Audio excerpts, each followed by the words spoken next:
Well, as we look ahead to our annual meeting, it's the time of year when we look back on the year that's gone at all the different ministries and activities in our church. And as I do that, I'm so encouraged at all the ways in which people are serving and giving themselves.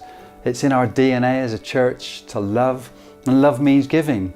God so loved the world that He gave His only Son.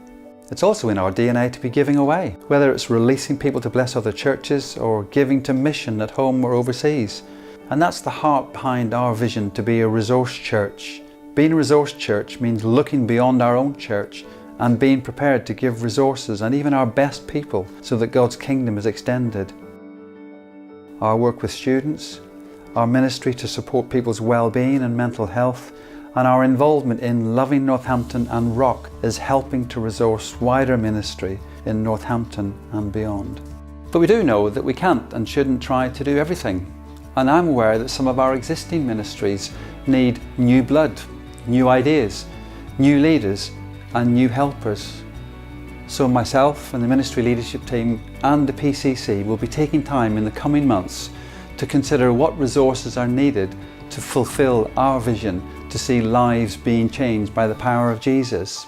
So before we take on any new ministry commitments, and certainly before we make any staff appointments at St Giles, we'll be taking time to discern God's direction and His priorities for St Giles. God has always been faithful, and I'm confident that He's going to guide us as we look to the future. Between February and April, leading up to the APCM, you have the chance to play your part in this process of consultation and discernment. You can pray. Please join us as we take time to seek God and to pray. You can speak to members of the PCC.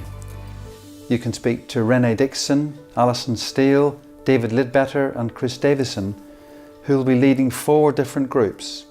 You can talk to one another about our vision and consider what your contribution is.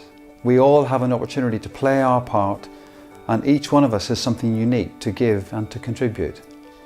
Being a loving, giving church will stretch us, and it can be costly.